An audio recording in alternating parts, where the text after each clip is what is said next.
Eu acho que, assim, existe um exagero nessa coisa, domingo. Não vai decidir nada domingo. Domingo é um jogo importante que não decide. Depois disso, cada um tem 10 jogos para disputar 30 pontos. 30 pontos. É claro que se os resultados forem para um lado ou para o outro, vai tornar o Palmeiras mais líder, ou o Flamengo líder, ou próximo, ou grudado no Palmeiras, mas não vai ter uma definição agora. A não ser que o Flamengo perca os 2 jogos, o Palmeiras ganha os 2, aí se abre 9 pontos, aí fica muito encaminhado, sim. Mas fora isso, não acho que vai decidir para um lado nem para o outro, não. O jogo de hoje do Palmeiras é bem mais fácil, o Bragantino vai muito mal, se arrastando, é um freguesaço do Palmeiras, deve perder de novo, né? Expectativa mínima de algum resultado que não seja a vitória do Palmeiras. E o Flamengo vai enfrentar o Botafogo, que claro que se mobiliza para esse jogo de uma outra forma, né? Como aconteceu recentemente Corinthians e Palmeiras. O Corinthians todo desfalcado e o Palmeiras não conseguiu ganhar. E o Flamengo foi lá e ganhou, né? O Vasco empatou com o Flamengo, mas o Palmeiras foi lá e ganhou facilmente, que também é freguesaço do Palmeiras o Vasco, né? Mas os jogos no estádio Newton Santos, no Engenhão, entre o Botafogo e o Flamengo, nos últimos tempos, eles registraram até mais vitórias do Flamengo, embora do ano passado o Botafogo tenha vencido por 4-1. Uma das piores partidas do Tite como técnico do Flamengo. Mais 9, o Botafogo ganhou 2 e o Flamengo ganhou 7. O Flamengo ganhou várias vezes lá. E ano passado, a derrota do Flamengo teve muito de responsabilidade do Tite. Ele estava com um time reserva, tinha 3 titulares, um deles era o goleiro. O Arrascaeta se machucou no começo, o Flamengo já estava perdendo por 1-0. O Flamengo empatou, quase virou o jogo. Aí no segundo tempo ele tira o Léo Ortiz do meio campo e coloca como terceiro zagueiro. Aí o Almada fica solto, deita e rola, faz o que quer, e o Botafogo perde vários gols, ainda assim faz 4-1. Um jogo que o Flamengo estava no jogo, mesmo desfalcado, jogando até uma partida bem satisfatória nas circunstâncias, e o Tite ali fez, para mim, foi o pior jogo do Tite como técnico do Flamengo, um horror. Ele não percebeu a bobagem que fez quando tira o Léo Ortiz do meio campo, que, lembrando, o Tite queria o Léo Ortiz porque queria o Léo Ortiz. Quando recebeu, colocou o Léo Ortiz do meio campo, eventualmente, quando não tinha outro volante. Na zaga ele não jogava, porque não podia mexer no Fabrício Bruno, porque tinha uma fila. Na minha visão, não tem como comparar Fabrício Bruno e Léo Ortiz. A diferença entre os dois é brutal. E depois, aí quando o Felipe Luiz assumiu, ele já falou, Léo Ortiz e Léo Pereira, acabou. Aí foi quando o Fabrício começou a pensar em sair, saiu do Flamengo, foi pro Cruzeiro, tá muito bem lá. Então, tem isso também, né? E o Flamengo não tem, na verdade, jogador contundido. Ninguém tá machucado. Todos eles vão ficar fora por causa do piso de plástico. Todos. Alan, Saul e o De La Cruz. Todos eles vão ficar fora porque o Flamengo não quer correr o risco de expor jogadores. Um que tem a questão do joelho, que é crônica, que é o uruguaio. O outro está com problema na planta do pé, que é o Alan. E o outro está com dores no tornozelo, está treinando. Todos treinaram a semana inteira com o Felipe Luiz, foram para o campo. Não tem ninguém no departamento médico sem poder treinar. O Pulga está treinando, todo mundo está treinando. Mas o piso de plástico requer alguns cuidados, então esses caras vão ficar de fora, por isso tudo indica, né? Até porque tem um combo de jogos, né? Acho que aí o Felipe Luiz deve estar pensando nesse jogo, no Palmeiras, no Racing e no Fortaleza, que é no outro sábado. O Flamengo tem que ganhar os 4 jogos, se ele quiser ficar bem em todas as competições. Para ele ficar bem, ele tem que ganhar do Palmeiras, do Botafogo, do Palmeiras, que aí, na pior das hipóteses, ele se iguala ao Palmeiras em pontos, fica atrás de uma vitória, um número de vitórias, né? Mas aí, com 10 rodadas ainda dos dois juntos ali, está mais aberto do que nunca. Tem que ganhar do Racing e tem que ganhar do Fortaleza, para continuar na briga pelo título brasileiro. E do Racing para quê? Para poder chegar na Argentina e poder empatar, ou até perder, dependendo do placar que ele consiga fazer eventualmente no Maracanã.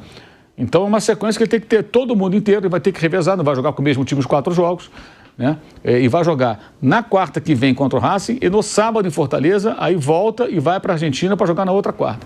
Então nessa sequência, ele vai ter que usar bem o elenco. Todo mundo está à disposição dele para esses jogos. Esses caras estão fora por conta do piso de plástico, porque eles não querem correr o risco de piorar a situação do Saul. A questão de De La Cruz é conhecida, e o Alan também com essa questão do pé dele aí, que já tirou de alguns jogos no passado, então eles querem evitar. Esse é o cenário, mas o Felipe Luiz vai ter todo mundo à disposição, tudo indica para os próximos jogos, a não ser que alguém tenha um cartão amarelo hoje.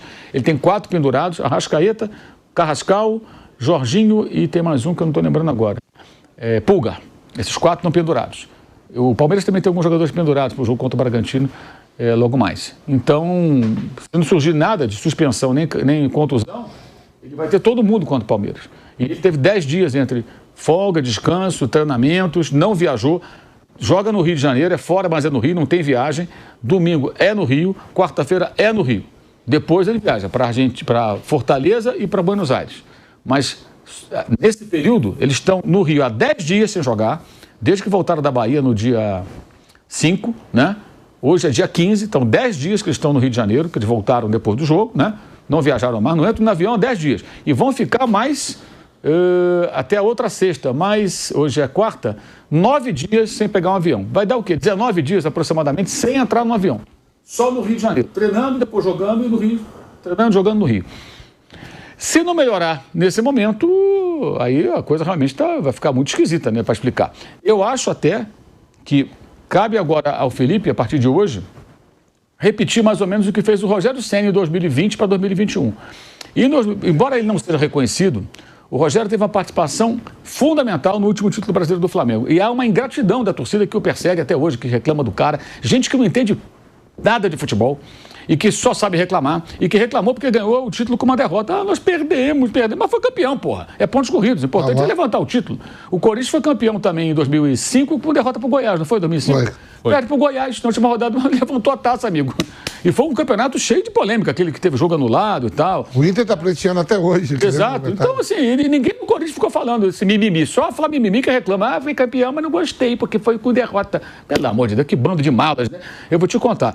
O Rogério Ceni, em 2020 a 2021, ele reinventou o time do Flamengo durante o campeonato. Depois que ele perde para o Racing nos pênaltis e é eliminado da Libertadores, com vários desfalques, ele está sem o Rodrigo Caio, que estava machucado, um jogador que tinha muitas lesões. Ele puxa o Arão para a zaga, funcionou muito bem, e inventa o Diego Ribas de volante, e ele joga de volante, o Flamengo tem uma arrancada e é campeão. E ganha todos os jogos-chave. Ganha do Grêmio Porto Alegre, do Inter no Rio, do Corinthians no Rio. Os jogos fundamentais, o Flamengo venceu todos. E conseguiu ali uma arrancada que valeu o título, mesmo perdendo para o São Paulo na última rodada. E ali teve muito do trabalho do Rogério. Ele conseguiu, não só taticamente mexendo no time, aproveitou todos os jogadores, botou os caciques todos no time. Nem o Jesus conseguiu fazer isso, porque o Diego Ribas não foi titular com o Jorge Jesus. Ele era reserva a maior parte do tempo e jogou nesse período como titular, numa função que não era dele, né? Conseguiu se entender bem com todos os caciques do time. Os mesmos que não gostavam muito de outros técnicos que bateram lá e não ficaram, né? Não ficaram, especialmente os dois portugueses, Paulo Souza e Vitor Pereira, posteriormente, né? E foi campeão. Eu acho que a situação do Felipe é muito parecida agora, de conseguir encontrar soluções. O Flamengo tem, nos últimos... Olha a coisa bizarra. O Flamengo fez 8 gols no Vitória. 8 gols. Depois disso, jogou 8 partidas. Quantos gols fez? 8 gols. Fez 8 gols num jogo e 8 gols em 8 jogos após esse jogo do 8-0. O Flamengo finaliza quase 14 vezes para fazer um gol. É 13,73 finalizações em média para fazer um gol. Tá errado isso aí, né? Não tá legal isso aí. Então, não tem cabimento o time do Flamengo precisar de 14 finalizações praticamente para fazer um mísero gol e fazer 8 gols em outros jogos. Tem coisa errada aí. Esse desempenho ofensivo tem que melhorar. A defesa toma poucos gols. Até foi vazado nos últimos jogos, mas é a melhor defesa do campeonato, toma poucos gols, né? E o ataque é que tem que funcionar. E aí eu acho que é a responsabilidade dos jogadores, do técnico, de melhorar o aproveitamento das chances criadas. E, lógico, por isso que não vence jogos, não faz gol. Fez 8 gols em 8 jogos, é muito pouco. Produção baixíssima, baixíssima. E aí tem jogo com o Grêmio, jogo com o Vasco, jogo com os Estudiantes, nesse pacote todo, né? O único jogo que eu acho que tem que fazer uma ressalva é o jogo do Bahia, que foi comprometido pela expulsão precoce do Danilo, que foi justíssima, né? Foi justíssima, mas atrapalhou muito o time. E depois o Alacian, com aquela bobagem que ele fez também, foi extremamente infantil, imaturo, ele inconsequente até, quase matou as chances de reação e quase que o Léo Ortiz empatou no final do jogo lá, mesmo com 9 homens em campo. Então acho que é isso. O Flamengo tem uma semana agora que ele tem a obrigação de apresentar uma resposta. A resposta é o quê? Jogar bem, fazer mais gols, produzir mais e tentar vencer esses jogos, começando hoje contra o Botafogo. Não tem desculpa. Não dá para falar o quê agora? Está cansado? Pô, fisicamente o jogador foi recuperado, né? Desgaste físico, 10 dias não deu para recuperar? Acho que deu, né? Deu tempo. Flamengo é favorito, Mauro? Flamengo é favorito mesmo sendo no estádio Newton Santos? Pelo retrospecto até é. Eu não gosto muito desse negócio de favorito, não. Acho isso muito subjetivo. Qualquer um pode falar qualquer coisa de favoritismo. Agora, os últimos jogos, tirando ano passado, o Flamengo venceu lá, mais do que perdeu. Então, o fato de ser lá, não acho que... E o Botafogo hoje é um time muito errático, né? Muito altos e baixos, né? Ganha bem do Bragantino, perde para o Internacional. É um time que a gente não sabe muito bem para onde que vai, né? E o próprio... Não clube, né? O clube é outra coisa. A própria SAF do Botafogo está numa situação bem delicada aí, financeira, precisando de dinheiro para o ano que vem, sem saber como é que vai ser o decorrer do ano. Todo esse rolo aí, uma situação bem complexa, né? Que não sei até que ponto isso afeta ou não os atletas, os preocupa ou não aí, quem está lá no dia a dia, que pode ter uma noção mais precisa a respeito disso. Mas eu acho assim que tem que ganhar. Se é favorito ou não, o Flamengo tem que ir lá para ganhar o jogo. Se você perde pontos que não deveria perder, você tem que ganhar pontos mais difíceis, até pontos improváveis. Ou seja, uma sequência de vitórias. É o que tem que fazer. Eles se meteram nessa e tiveram 10 dias, então eles têm que apresentar a solução. Quem são eles? Jogadores, comissão técnica. Ponto. Agora está com eles a responsabilidade. Tem que dar uma resposta e a resposta tem que ser a partir dessa noite. A gente tem, no lado do Flamengo, Rossi, Varela, Léo Ortiz, Léo Pereira e Alexandro. Pulgar ou Everton Araújo, o mais provável é que comece o Everton Araújo, né? Porque o Pulgar vai fazer sua primeira partida depois de ficar fora aí por mais de 2 meses do time do Flamengo, que ele sofreu uma fratura no jogo contra o Bayern de Munique, no Super Mundial de Clubes, né? No pé. Jorginho e Arrascaeta. Carrascal, Pedro e Samuel Lino.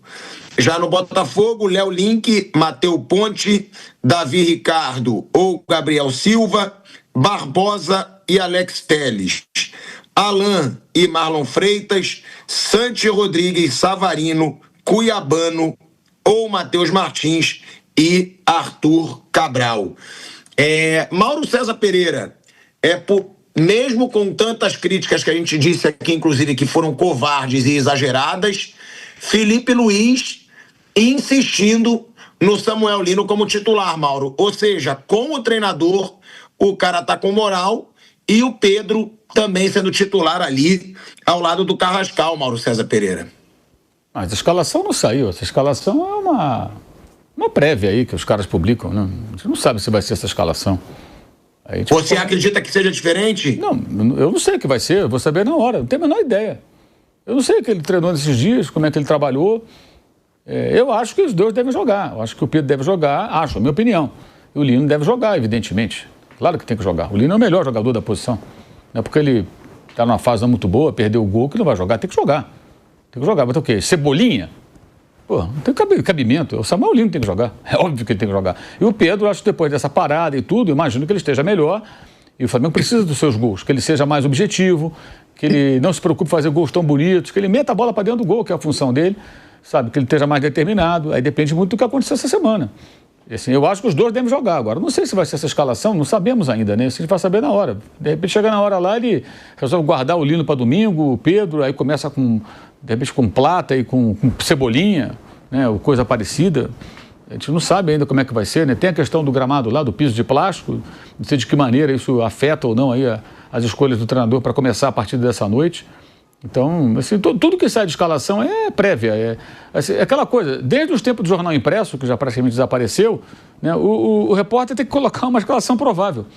Mas não significa que vai ser essa escalação. Pode ser uma totalmente diferente, né? E o Felipe Luiz é muito imprevisível com relação a isso. Especialmente porque ele não pode escalar o mesmo time em todos esses jogos. Embora seja o primeiro, é possível que ele pense, bem, eu vou hoje com esse time, porque é mais adequado para esse adversário, para jogar nesse tipo de gramado, de piso, nem gramado é piso, né? Gramado é grama, grama é natural, isso não é grama. Não é grama, é grama. Aquilo é grama, não é grama, grama nasce. Aquilo ali alguém põe ali no chão, acabou. Para mim não é grama. E eu passei a chamar de piso de plástico depois que eu vi, por acaso, uma matéria de 2018 do jornal inglês Guardian. No Guardian eles fizeram uma matéria sobre um time que ele estava na 5ª divisão, né, o Vamp? Até a 4ª divisão na Inglaterra não pode ter piso de plástico. E aí o time se chama Sutton United, né, de Londres. E o time estava brigando para subir. Aí começou a discussão, se esse time subir, como é que vai ser? Aí os caras da Football League, né, que cuida da 2ª, 3ª e 4ª divisões, a primeira divisão é a Premier League, aí comunicaram, tem que botar um grama de verdade aí. Com esse negócio aí, você não joga não. Senão você vai ser automaticamente rebaixado. Aí a matéria fala de rebaixar até para a 6ª divisão. Quer dizer, você vai cair 2 andares. Aí eles não conseguiram subir. Aí uns 2, 3 anos depois eles subiram. Aí colocaram um gramado natural e depois eles foram rebaixados de novo. Aí pode botar o piso de plástico novamente. E a matéria chama de campo de plástico. Achei muito bom. A passei a adotar. Que é um material plástico que forma aquele piso. Não é grama. Grama é grama. E vou sempre falar a mesma coisa. Gente, a 4ª divisão da Inglaterra, quarta divisão, não permite piso de plástico. Grama sintética, chamem como vocês preferirem. É grama natural e tem que ser boa. Eu já falei aqui outro dia, na série lá, Hexham, dos 2 atores que compraram o time do País de Gales, né? O time está na 5ª divisão. Na 5ª divisão poderia ter um piso artificial. Eles têm um problema no gramado, o gramado detonado lá, não pegou lá, deu uma praga, não sei o que diabo. Aí teve frio, neve, enfim. O gramado foi para o espaço. E eles gastam 200 mil libras para refazer o gramado.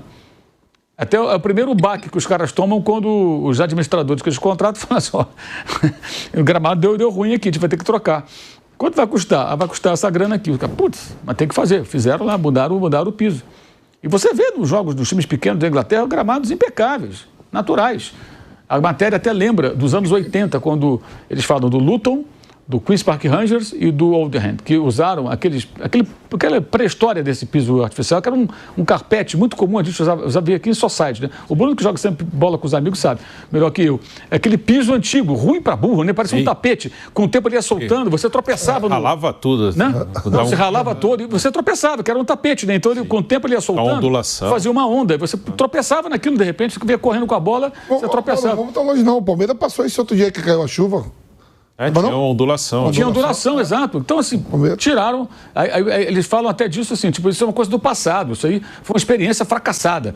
E eles permitem times menores, a partir da 5ª divisão, porque são times mais pobres. Alguns deles não têm condições para bancar isso aí. Então, eles toleram. Chegou na 4ª divisão, bem, você já tem um caixa, você já tem uma remuneração que a Liga proporciona, e tem transmissão de televisão e tal, com mais dinheiro, e que te permite você ter um gramado. Você tem que ter um gramado, cara. Aqui a gente... Isso é o quê? É preservar a competição, a qualidade da competição. Por que alguns times têm piso artificial? Por uma conveniência. Ah, aqui no meu estádio o sol não bate direito, dá trabalho, bota um piso de plástico mesmo, tá bom. E outros dois, que é o caso do Botafogo, onde o jogo vai acontecer hoje, o estádio, que aliás, como é o caso do Maracanã, um estádio construído com dinheiro público, e que o Botafogo arrendou, como o Fla-Flu arrendaram lá o Maracanã, lá tem show de vez em quando. Então é mais conveniente, como acontece no Palmeiras. Então é um interesse meramente comercial. Eu ponho esse piso, não é porque aqui não faz sol no Rio de Janeiro, porque não tem condições econômicas de ter um gramado. Pô, no elenco caríssimo do Botafogo, o Botafogo não pode bancar um gramado? Claro que pode bancar um gramado. Mas não me interessa ter um gramado de verdade aqui, porque se eu quiser fazer um show, eu tenho que ficar fora até a grama ser recuperada. O São Paulo faz show no Morumbi, mas São Paulo não abre mão de ter um gramado de verdade. Não é isso? O São Paulo tem um gramado de verdade. O Corinthians fez lá agora a NFL. Se eventualmente pintar uma situação, ele pode abrir o estádio para um espetáculo musical e tal, mas tem o melhor gramado do Brasil, um dos melhores. O Beira-Rio tem um ótimo gramado. Né? O Grêmio está resolvendo agora questões do gramado a partir do momento que o milionário gremista bancou lá a parte que faltava para adquirir. Ele já falou sobre isso. Não, agora a gente vai trabalhar melhor o gramado, fazer investimento para a grama do Olímpico, não. Da Arena do Grêmio era uma grama complicada. Então, assim, há clubes preocupados em ter um bom piso. Isso é função de uma liga, né? É função de uma liga, não padronizar. Vender direito comercial, organizar o campeonato, brigar pela qualidade. E essa discussão ela fica relegada a um outro plano. Você vê, são situações que acontecem. O jogador não é tirado do jogo. Alguém acha que o Flamengo vai tirar o Saúl, o De La Cruz e o Alan do jogo e botar o Everton Araújo, que é o último volante em opção técnica, de frescura? Não, porque não quer que o cara se machuque e sabe que oferece um risco maior. É claro, isso é uma coisa óbvia, gente. É uma coisa evidente. Então, assim, de novo, interesses comerciais suplantam a parte técnica. Então, por isso, eu acho uma tremenda cara de pau quando alguém começa a falar, não, queremos unir todo mundo, queremos trabalhar pelo bem do futebol. Que nada. Todos eles, Flamengo, Palmeiras, o Vasco, o Grêmio, o Inter, o Botafogo, todo mundo quer saber de si. Quer saber de si. Então o jogo de hoje vai ser nessas condições novamente, né? Até eu vi uma entrevista do Jorginho, em que ele fala que vai ficar num gramado ruim, ele prefere até o artificial, um piso artificial. E eu acho que faz sentido o que ele está falando. Mas a cobrança de uma liga tem que ser, você tem que ter um piso bom. Por exemplo, Maracanã, Fluminense e Flamengo jogam. Eu já falei isso outras vezes e continuo pensando a mesma coisa. Se você estabelecer um determinado padrão e eles não conseguirem manter esse padrão, porque tem uma sobrecarga de jogos, em algum momento o Flamengo vai jogar em Brasília, o Fluminense vai jogar em Volta Redonda, sei lá. Você vai ter que ter um campo alternativo e olhar o calendário e falar, aqui tem muitos jogos. Nesse período aqui de 10 dias, nós, Fluminense e Flamengo, vamos sair do Maracanã, jogar em outros estádios para que a grama se recupere. E assim vai. Não tem outro jeito. Ué, se os dois jogam lá, ou então eles vão conseguir uma maneira de manter o padrão. Quando fala no padrão, gente, assim, é um padrão mínimo de qualidade de gramado. A Conmebol já tem multado equipes que se apresentam com gramados ruins. Isso já é um começo de alguma coisa. Não adianta também multar e jogar lá. Porque aí você deixa o gramado todo ruim e fala assim, é mais barato eu pagar a multa, né? Do que, ou até mais conveniente, se eu tenho um time tecnicamente inferior, deixa meu gramado inferior, vai atrapalhar o adversário, deixa ele ruim, eu pago a multa, né? Mas vamos jogar no gramado ruim. O certo é você começar a vetar gramado. Isso numa liga organizada. É uma má vontade Porque se você pegar só o Maracanã, que joga Fluminense e Flamengo, e o Castelão, que joga Fortaleza e Ceará, os demais são tudo individuais. Todos. A Fonte Nova, só o Bahia. Todos, só o Vitória joga no Barradão. O Cruzeiro no Mineirão. Por exemplo, eu estava vendo, o Sport marcou o jogo com o Flamengo, não marcou na Ilha do Retiro, já marcou no estádio da Copa do Mundo. Vai ganhar 3 milhões de cota. Então, é isso que eu tô falando pra você ver como tem. O Sport ainda tem mais uma opção. O futebol só Flamengo e Fluminense que jogam no Maracanã e Ceará. Os demais, estava olhando até os times da Série B. Cada um tem o seu estádio. E no caso, em Goiânia ainda sobra o Serra Dourada. Que não é nem utilizado. E no caso dos dois times do Ceará, eles têm o PV, o estádio Presidente Vargas, como alternativa. Então você olha a tabela e fala, vem cá, esse jogo aqui, vou jogar contra o Corinthians, vou pro Castelão. Não. Agora vou jogar com o Juventude, vou pro PV. Né? O Remo e o Paysandu faz isso. Exato. Jogaram ontem o Repá. Jogaram do Mangueirão. Não. Mas eles usam o Baianão e a Curuzu, que são os seus respectivos estádios. Num jogo de maior apelo, eles vão para o estádio grande. Goiânia estão jogando cada um no seu estádio menorzinho. Os três têm estádio. Vila Nova, o Goiás... E só o Serra Dourada. O Serra Dourada está relegado a uma situação, como já houve. O Flamengo, acho que o Flamengo e Goiás, a última vez, se não me engano, foi lá, por conta de demanda de público e chance de faturar. Aí é uma conveniência do clube levar o jogo para lá. Mas, enfim... Série A e Série B, até os clubes todos têm seu estádio. Sim. E pode cuidar melhor da grama. Assim, dá para jogar 2 vezes? Dá. Inter e Milan jogam no San Siro desde sempre. A questão é que lá não tem o número de jogos que tem no Maracanã ou no Castelão. Aqui nós temos muitos jogos. Então, quem compartilha, no meu entendimento, ou encontra uma grama que suporte essa sobrecarga de jogos, ou você olha o calendário e fala, esse jogo eu vou para Brasília, esse jogo eu vou para Volta Redonda, Flamengo, Fluminense, esse jogo eu vou para Cariacica, no Espírito Santo. Você já olha a tabela e fala, esses jogos aqui eu vou ter que sair. Vou deixar de ganhar um dinheiro? Eventualmente vou, mas paciência. Eu tenho que dançar a música que está tocando. E o gramado agora é esse padrão aqui. O Palmeiras teria que jogar em Barueri. Tem show? Vou para Barueri. 2 belos gramados. Para jogar 2 jogos em Barueri e volta para jogar. É o jeito. Agora, os clubes querem tudo, gente. Botafogo, vai ter um show no Engenhão. Vasco, posso jogar em São Januário? Vai para São Januário, por exemplo. No caso do Maracanã, já tem uma sobrecarga. Ou algum outro estádio. Todos têm opção. Plano B existe. A questão é que os interesses comerciais é que falam mais alto. A parte esportiva ela é secundária. E não venham convencer que a FIFA autoriza. A FIFA autoriza para que você possa ter o futebol praticado em lugares onde o clima é realmente muito adverso e os clubes são clubes menores que não têm grana para bancar um grama natural que é mais cara. Simples assim. Não é o caso da primeira divisão. Na Argentina não tem. No Uruguai não tem. Os times do Uruguai são muito mais pobres que os brasileiros. Não estou nem citando na Argentina. E Paraguai. É tudo grama natural. Pode ter um ou outro lá. Na Argentina eu conheço um, que é o Excursionistas. É um time que fica até ali perto do Monumental de Núñez, o estádio deles, ali em Belgrano. É da 3ª divisão. E subiu, ele era da 4ª divisão. Se ele chegar na primeira, um dia, certamente vão obrigar que mude aquele piso, porque ninguém tem. Só aqui no Brasil. E aí você vê, o Flamengo vai ter que abrir mão de jogadores hoje. Faz parte, é o jogo. Acontece com todo mundo que vai nos estádios que tem o piso artificial, porque alguns jogadores são mais sensíveis a um piso mais duro, onde você tem um risco maior. Luiz Soares não jogava. O Luiz Soares não jogava. Até tem o famoso jogo que o Botafogo levou para São Januário, justamente contra o Grêmio. Aí o Soares jogou, destruiu o jogo. Sim, e fez 3 gols. Fez 3 gols, o Grêmio ganhou e ali o Botafogo já tinha perdido para o Palmeiras, foi antes, né? Foi. Ali seguiu na caminhada para perder. Foi o segundo 4-3. Foi 4-3, 4-3. Se fosse no Newton Santos, o Soares não jogaria. Como o Messi não joga lá nos Estados Unidos, ele não joga no piso artificial, né? Ele não vai. Ele não vai. É por acaso? É evidente que não. E a Copa do Mundo ano que vem, vai ver quantos estádios da Copa, nos 3 países sede, México, Canadá e Estados Unidos, terão piso artificial. Você foi agora para o Mundial de Clube, não teve nenhum. Nenhum. No Mundial de Clube não teve nenhum. Inclusive aquela história de campo mais estreito, né, que teve, foi na Copa América, né? Foi. Não teve dessa vez, porque alguns estádios são de futebol americano, o campo é mais estreito, mas eles adaptaram tudo para as dimensões de futebol, de soccer, né, como eles dizem lá. Tudo adequado. Como foi, por exemplo, na Copa do Mundo do Catar, como é no que agora chamam de Intercontinental, não é piso artificial. Tem um selo da FIFA, é grama natural. Então, porque o que acontece? Eu estou organizando, eu sou a FIFA, grandes competições, não tem cabimento a botar um piso artificial. Mas você permite? Permite porque o cara que está lá na Islândia, de repente, um frio de lascar, não tem um período do ano que não vai ter sol nem nada, o cara, a FIFA quer que ele jogue futebol. Então, ela dá essa alternativa. Mas no futebol de elite, primeira divisão, isso não faz sentido. A seleção brasileira não joga? Não joga. Eliminatória. Ela jogou em Curitiba contra o Equador ano passado. Mas não jogou no Couto Pereira. Não joga no campo do Atlético, que é o estádio de Copa do Mundo, mais moderno, mais bonitão e tal. Couto Pereira é o estádio mais antigo, exatamente. Joga aqui em São Paulo onde? Corinthians. Corinthians. Pode jogar no Morumbi? Quantas vezes a seleção jogou no estádio do Palmeiras? Uma vez quando era campo natural. Lá no começo. Porque eles mudam isso em 2019 para 2020.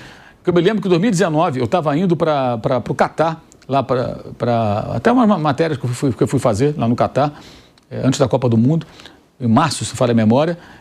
E aí eu encontrei o Alexandre Matos no aeroporto. Falei, vai para onde, Alexandre? Então, conversamos ali, estavam ali 2 caras do Palmeiras, 2 funcionários.